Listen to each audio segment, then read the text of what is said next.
Welcome to this week's episode of the Pull List Examiner.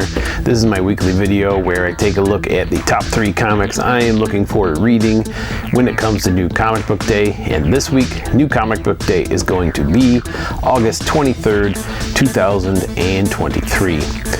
The pull list this week seems to be getting back to normal, so there's probably a lot more comics coming out this week than in the past few, so that's a good thing.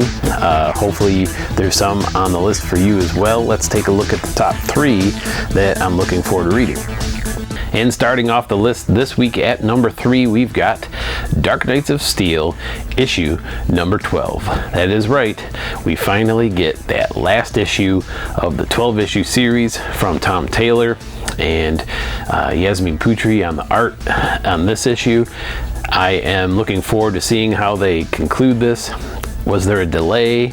I'm not sure. It's been a while since the last comic has come out, but is the delay caused by the Night Terror event? I don't know. I'm actually happy to see several DC comics coming out this week that have nothing to do with Night Terrors that are on my list. So I'm thinking we're finally getting back into some regular DC continuity here as we move forward out of the Night Terrors event.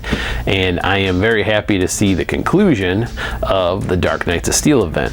If you haven't kept up with the series, it's really an Elseworlds tale where you see some very normal DC characters, very popular DC characters that you'd be used to seeing in other series, but portrayed in a completely different way and in a era that's likened unto the Dark Ages probably that we had here on planet Earth. So it's got a lot of that knights and swords and Renaissance flair to it, but it's just been a fun series. Tom Taylor does really good with Elseworld tales in my opinion, and I'm looking forward to seeing how this gets concluded. And at number 2 this week, we've got Big Game number 2, and this is Mark Millar's huge crossover event he's doing over at Image Comics, and he's pulling together all these characters that he's made through the years and putting them into one big series. And so far issue number 1 was good, and I really like some of the character involvement that they've got as he kind of gives you these slices of each of his little mini worlds that he's built, and they're about to collide as we enter issue number 2. So if you're a fan of that Miller world that's been made over at Image Comics and some of the characters he's made, like recently the Ambassadors or previously Jupiter's Legacy and all the other ones in between, go check out this series. It's kind of fun when they have these crossover events, and I think he's going to do a really good job with it. And the number 1 comic on the list this week is going to be Ribbon Queen, issue number 2. This is from one of my favorite publishers, AWA, and if you are not familiar with AWA comics, go check them out. Honestly, all of their graphic novels I think are priced at cover price of $10, and I know a lot of comic shops will usually discount that even further. So go grab some graphic novels from AWA. They've done some really good stories over the years here, and this Ribbon Queen issue number 1 has kept me intrigued. I am very much looking forward to seeing how the story progresses.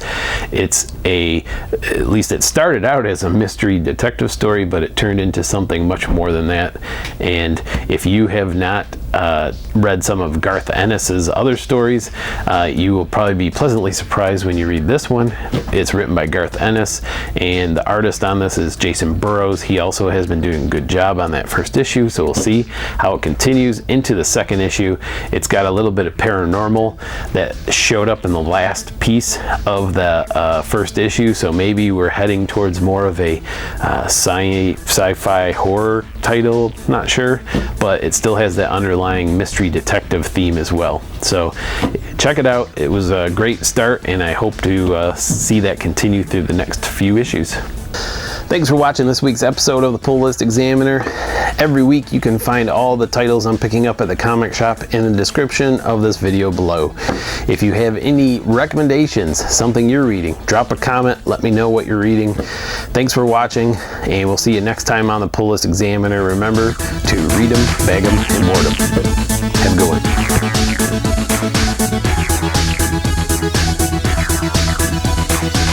one.